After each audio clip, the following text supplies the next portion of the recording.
کیا پاکستان تحریک انصاف اور اسٹیبلشمنٹ میں بات چیت کا سلسلہ شروع ہونا چاہیے؟ بہت سارے جو سیاسی ناقدین ہیں ان کا خیال یہ ہے کہ ایسا ماحول پیدا ہونا چاہیے جس میں ملک آگے چلتا ہوا نظر آئے، اور اس کے لیے ضروری ہے کہ یہ جو ایک پارٹی کو اندر بند کر کے اور باقی جماعتیں حکومت میں بیٹھی ہوئی ہیں اس سلسلے سے آگے چلا جائے، ایک براڈر کنسنسس ڈیولپ کیا جائے، جو پولیٹیکل نوعیت کے مقدمات ہیں ان کو سیاسی میدان میں ہی ڈیل کیا جائے اور پاکستان کے لیے آئندہ کے لیے دروازے کھولے جائیں۔ اب مسئلہ یہ ہے کہ پہلے تحریک انصاف والے بہت اوپر ہواؤں میں تھے، زمین پہ پاؤں رکھنے پہ تیار نہیں تھے۔ اب تحریک انصاف والے کہہ رہے ہیں کہ بات چیت ہونی چاہیے، تو اب اسٹیبلشمنٹ کی طرف سے ابھی مثبت جواب نہیں آ رہا، تو جب تک تالی دونوں ہاتھوں سے بجے نہیں تو بات آگے چل نہیں سکتی۔ آج ایک علی امین گنڈا پور کا بیان آیا ہے جس سے بظاہر یہ تاثر ملتا ہے کہ عمران خان جو ہے وہ تھوڑا نرمی پر مائل ہو گئے ہیں اور آمادگی ظاہر کر رہے ہیں پبلک سٹیٹمنٹ کے ذریعے کہ ہاں بات چیت ہونی چاہیے، لیکن بات چیت کا آغاز کس سے ہوگا؟ سیاسی قوتوں سے یا آرمی چیف اور DGI سے؟ یہاں پہ بھی دو اسکول آف تھاٹس ہیں۔ ایک کا خیال یہ ہے کہ سیاسی میدان میں بات چیت ہونی چاہیے، پولیٹیکل فورسز بیٹھ کے فیصلہ کریں، اور پھر اگر اسٹیبلشمنٹ کو انگیج کرنا ہے تو سیکنڈ سٹیج پر اس کو انگیج کریں اور ملک کے لیے ایک راستہ نکالیں۔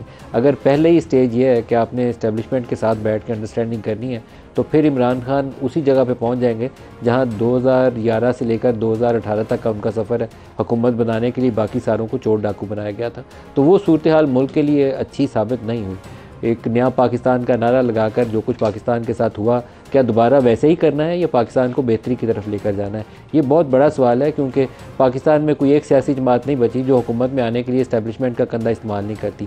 نون لیگ بھی اسی راستے سے، PTM بھی اسی راستے سے، عمران خان بھی اسی راستے سے۔ تو پاکستان کے لیے آئندہ کا سفر کیسے طے ہوگا؟ شاید یہ سیاسی قوتیں آپس میں طے کر لیں تو سب کا اور پاکستان کا اسی میں بنا ہے۔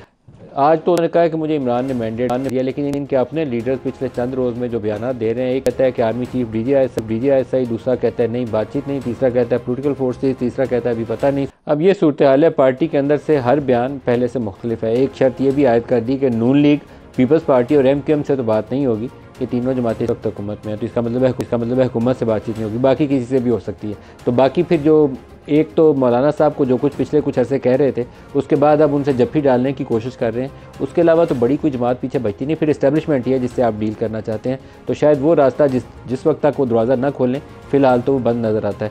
مولانا فضل الرحمان کے لیے بھی آج علی امین گنڈا پور نے ایک بیان جاری کیا، دکھائی۔ مولانا صاحب کو تو میں نے ہرایا ہے۔ مولانا صاحب اگر سمجھتے ہیں کہ ان کا مینڈیٹ چوری ہوا ہے، مینڈیٹ تو ہمارا چوری ہوا ہے۔ مولانا صاحب کا مینڈیٹ چوری نہیں ہوا، مولانا صاحب سے دھوکہ ہوا ہے۔ جب اتنے لوگوں کو فارم 47 کے ذریعے جتوایا گیا، بلکہ سب کو ہی جتوایا گیا، تو پھر آپ کو کیوں نہیں جتوایا گیا؟ تو آپ یہ سوال ان سے کریں۔ جناب، آج کے پروگرام میں ہمارے ساتھ شرکا ہیں حافظ حمداللہ صاحب، ڈاکٹر طارق فضل چودھری صاحب اور زین قریشی صاحب۔ سب کو خوش آمدید کہتا ہوں۔ حافظ صاحب آپ سے شروع کر لیں۔ PTI کا بظاہر ہمیں جو تاثر ملتا ہے کہ وہ کوئی DGI انہیں بلا لیں تو بڑا خوشی سے چائے پہ جائیں گے، اگر شہباز شریف نے دعوت دی تو پھر وہ کہیں گے کہ نہیں آتے، تو اس طرح تو پاکستان آگے نہیں چلنے والا۔ بسم اللہ الرحمن الرحیم۔ بہت شکریہ ندیم ملک صاحب۔ ندیم صاحب، بات یہ ہے کہ اگر علی امین گنڈا پور اور ان کی کیبنٹ خیبر پختونخوا میں ان کی حکومت اگر کور کمانڈر ہاؤس میں جا سکتے ہیں تو وہ GHQ میں کیوں نہیں جا سکتے؟ بالکل جا سکتے، وہ تو انتظار میں ہیں، ان کو دعوت نہیں ملی۔ ایک بات دوسری، ابھی میں ماضی میں نہیں جاتا ہوں کیونکہ میں ماحول کو تلخ نہیں کرنا چاہتا۔ وہ بھی کافی حد تک کہتے ہیں کہ ہم ماضی کو بھول چکے ہیں، ہم آگے بڑھنا چاہتے ہیں۔ کیسے بڑھیں گے ان کے اپنا بیانیہ ہے۔ اور کل تک وہ جنرل باجوہ صاحب کو ایکسٹینشن دیا اور پھر تا حیات ان کو چیف آف آرمی اسٹاف بنا رہے تھے، پھر بعد میں لڑائی ہو گئی۔ پارٹی کی بنیاد کیسے رکھی گئی، آگے کیسے پروموٹ ہوئی، کیسے اس میں ہوا بھری، اس میں نہیں جاؤں گا۔ جہاں تک میاں شہباز شریف صاحب سے بیٹھنے کی بات ہے یا سیاسی پارٹیوں سے، ایک بات تو میرے خیال میں طے ہے کہ موجودہ حکومت کے پاس کوئی اختیار نہیں ہے۔ ہم یہ سمجھتے تھے کہ اللہ کرے کہ 8 فروری 2024 کا الیکشن صاف اور شفاف ہو۔ آپ کے شو میں نے کہا ہے، میں نے کہا کہ مجھے 2024 کا الیکشن صاف اور شفاف نہیں لگ رہا، بلکہ اس میں وہ دھاندلی ہوگی جو 2018 کو آپ بھول جائیں گے۔ اور یہی بات، سیم یہی بات میں نے پارٹی کی ہمارے جنرل، آپ نے کہا شہباز شریف بے اختیار ہیں، تو شہباز شریف بے اختیار ہیں تو ان سے تو پھر بات چیت کا فائدہ نہیں۔ تو میں یہ کہہ رہا ہوں جنرل کونسل پارٹی کی، اس میں بھی میں نے یہی بات کی۔ ابھی شہباز شریف صاحب اور پہ ناراض نہ ہو میرے بھائی ڈاکٹر طارق فضل چودھری، اگر آپ ادھر بند کمرے میں ان سے پوچھے وہ بھی یہی کہیں گے کہ ہم بے اختیار ہیں، ادھر نہیں کہیں گے، کیونکہ پارٹی کو ڈیفینڈ کرنا ہے، کیونکہ حکومت میں ہے۔ اور ان کے بہت سے ساتھی ہے پہلے اسکرین پہ بھی آتے تھے، وہ یہی کہا کرتے تھے کہ یہ حکومت ہمیں کیا کہتے ہیں اردو میں، حکومت ہم نہیں کریں گے، ہمیں ملی ہے یا ہمیں تونپا گیا ہے، اس طرح کی باتیں. میں ہمیشہ ایک لفظ کرتا ہوں کہ یہ موجودہ سیاسی پارٹیوں کی حکومت کے ساتھ جو شادی ہے، یہ شادی بالرضا نہیں ہے، یہ شادی بالجبر ہے. اور آپ کو معلوم ہے کہ شادی بالجبر زیادہ دیر تک نہیں چلے گی، اور جب شادی بالجبر ہوگا تو پھر اختیارات کس نے یہ شادی کروائی ہے، پھر اختیارات اسی کی ہوگی.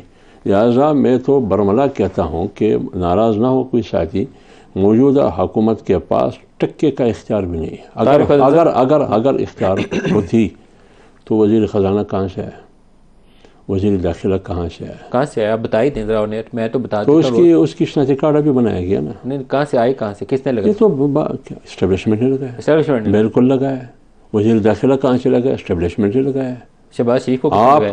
آپ خود سر ایک اور بھی بتا دیں، شہباز شریف کو کس نے لگایا؟ جب الیکشن اسٹیبلشمنٹ، شہباز شریف کو کس نے لگایا؟ جب اسٹیبلشمنٹ الیکشن انہی کی نگرانی میں ہوئی ہے، الیکشن کمیشن کا کوئی رول ہی نہیں تھا، تو پھر یہ حکومت کس کی ہے؟ شہباز شریف کو کس نے لگایا؟ جس نے محسن نقوی کو لگایا، کس نے لگایا؟ اسٹیبلشمنٹ نے. یہ بات طارق فضل صاحب بس خواہ مخواہ مجھے بنوانا چاہتے ہیں. آپ کا اپنا بیٹا فوج میں، آپ دیکھیے ایک بات کروں، میرا بیٹا فوج میں، ابھی وزیرستان میں پوسٹنگ، میری بات تو سنیے، وزیرستان میں. جی میرا بیٹا فوج میں، لیکن فوج میں جو ہے وہ اپنے چوائس پہ میں نے نہیں روکا ہے، میں نے کسی بیٹے کو بھی نہیں روکا ہے. پڑھنا ہے کہاں پڑھنا ہے، ایک بات دیکھیں جو مشکل محاذوں پہ ڈیوٹی کرتے ہیں نا، ان ساروں کو سلام ہے. میں آپ کو کیا، میں ابھی آ رہا ہوں اسی پر. میں اس ہر فوجی کو، ہر اس سپاہی کو جس لیول کا بھی ہو، جو ملک کی دفاع کر رہا ہو، ملک کی چوکیداری کر رہا ہو، 25 کروڑ کی چوکیداری کر رہا ہو، اس کو ایک ہاتھ سے نہیں 2 ہاتھ سے سلام پیش کرتا ہوں، 2 ہاتھ سے. فیشن بن گیا پہلے اسٹیبلشمنٹ کے پیچھے لگے اور اس کے بعد سوٹے مارے. علامہ صاحب مجھے بات کر رہے تھے، انہوں نے میرے سے سوال کیا ہوا نا، میں ایک بات کروں، بے تحاشا الزامات لگا دیے ہیں، ہماری جماعت پہ لگا دیے ہیں، پرائم منسٹر پہ لگا دیے ہیں. بات کر لوں، میں ایک بات بات ختم ہو گئی تھی آپ کی، پھر انہوں نے چھیڑ دیا آپ کو. بات کر لوں نا، آپ نے کام چھیڑ دیا ہے. میری بات سنیں نا، میری بات سنیں. میں نے جنرل ایوب کے خلاف لڑائی کیا، نام لیتا ہوں میں نے جنرل ایوب کے خلاف. بات چیت کی طرف سے جو بیانات آ رہے ہیں عمران خان کی طرف سے، انہوں نے تو نون لیگ، پیپلز پارٹی اور ایم کیو ایم پہ کاٹا ڈال دیا. تو پیچھے وہ ان کا دلی خواہش یہی ہے جو انہوں نے کہا نا، کور کمانڈر ہاؤس گئے تھے پشاور میں، تو یہاں پہ خواہش یہی ہے. سب سے پہلے تو میں یہ عرض کر دوں کہ یہ اسٹیبلشمنٹ کو سیاسی معاملات میں گھسیٹنا، ان کے کردار کے حوالے سے گفتگو، یہ کوئی آج کا موضوع نہیں ہے. دہائیاں گزر گئی ہیں پاکستان کی سیاست میں ان کے رول کو مختلف طریقے سے ڈیفائن کرنا، اور اپنے حق میں جس طریقے سے بھی ہو، اگر آپ جیتے ہوں تو بہت اچھا، اگر آپ ہارے ہوں تو پھر آپ جو ہے وہ ان کے رول. گجرانوالہ کے جلسے میں 9 دفعہ نام لے رہے تھے نواز شریف صاحب، وہ کیا کر رہے تھے؟ نہیں میں آتا ہوں اس پہ، مجھے سوال کے اوپر سوال نہ کریں، مجھے یہ بات ذرا کلیئر کرنے دیں. ٹھیک ہے، مولانا صاحب کو آپ نے پورا ٹائم دیا ہے، مجھے بھی تھوڑا سا ٹائم دیں. کافی سارا ٹائم ملے گا، ٹینشن نہیں لینی. گجرانوالہ کے جلسے میں 9 دفعہ نواز شریف نے کیوں نام لیا؟ دیکھیں بات یہ ہے کہ نام لے کے انہوں نے یہ کہا، جیسے ابھی مولانا صاحب نے کہا کہ جو بارڈر کے اوپر کھڑا ہے میں اسے سلوٹ کرتا ہوں. فوج کے اندر اگر کوئی بھی غیر آئینی کام کرے گا تو اس کی کوئی سپورٹ نہیں کرے گا، میں بھی نہیں کروں گا. جنرل قمر جاوید باجوہ صاحب آپ اس وقت انہوں نے ان کا کردار اس وقت آئینی تھا کہ غیر آئینی تھا؟ اس حوالے سے انہوں نے بات کی. آئینی تھا وہ یا غیر آئینی تھا؟ غیر آئینی تھا. آج بھی اگر کوئی کسی کا غیر آئینی قدم کوئی اٹھائے گا تو ہم اس کو سپورٹ نہیں کریں گے، نہ آج کر رہے ہیں. بات صرف یہ ہے جو میں نے کہا نا، یہ فیشن سا بن گیا. ابھی یہ جو آپ نے سوال پوچھا اور تحریک انصاف کے کوئی تقریباً 6 یا 7 لیڈرز کے آپ نے بیانات سنائے، مجھے وہ واقعہ یاد آیا کہ کسی گاؤں میں ایک شخص جو ہے نا وہ سیانہ سمجھا جاتا تھا، لوگ اس کے پاس اپنے مسئلے لے کے جاتے تھے اور وہ حل بتاتا تھا. تو ایک دفعہ لوگ کوئی مسئلہ لے کے گئے تو اس نے رونا شروع کر دیا اور اس کے بعد ہنسنا شروع کر دیا. لوگوں نے پوچھا کہ کیوں آپ روئے اور ہنسے؟ اس نے کہا رویا اس لیے ہوں کہ اگر میں دنیا پہ نہ رہا تو پھر آپ کو مسائل کے حل کون بتائے گا. انہوں نے کہا آپ ہنسے کیوں ہیں؟ کہتا ہے ہنسا اس لیے ہوں کہ تمہارے مسئلے کا حل میرے پاس ہے ہی نہیں. اب اس پہ ہم نے رونا یا ہنسنا یہ بھی بتا یہ جو سیانے ہیں نا، ان صاحب کا حال وہی ہے. اچھا، انسان آدھے رو رہے ہیں آدھے ہنس رہے ہیں، انہیں کچھ پتہ نہیں ہے. کوئی کہہ رہا ہے ڈی جی آئی سے بات کرنی ہے، کوئی کہہ رہا ہے چیف آف، یعنی یہ بات کوئی سیاسی بندہ کر سکتا ہے کہ میں نے سیاسی مذاکرات کرنے ہیں کس سے کرنے ہیں؟ ڈی جی آئی سے. میں نے پولیٹیکل ڈیبیٹ کرنی ہے کس سے کرنی ہے؟ آرمی چیف سے. ایک طرف آپ ان کو الزام دے رہے ہیں، دوسری طرف ان سے ملاقات کے اور مذاکرات کے خواہش مند ہیں. یہ کلیئرلی انہوں نے لائن ڈرا کر دی. انہوں نے کہا نہ نون لیگ، نہ پیپلز پارٹی، نہ ایم کیو، اور شاید وہ پنڈی والے دروازے دیکھ رہے ہیں کہ ادھر سے کم دروازہ کھلتا ہے. کو آپ کیا نام دیں گے؟ اور انہی میں 3 لوگ وہ بھی بیٹھے ہوئے ہیں جو کہہ رہے ہیں نہیں سیاسی جماعتوں سے بات کریں گے، پولیٹیکل فورم پہ کریں گے.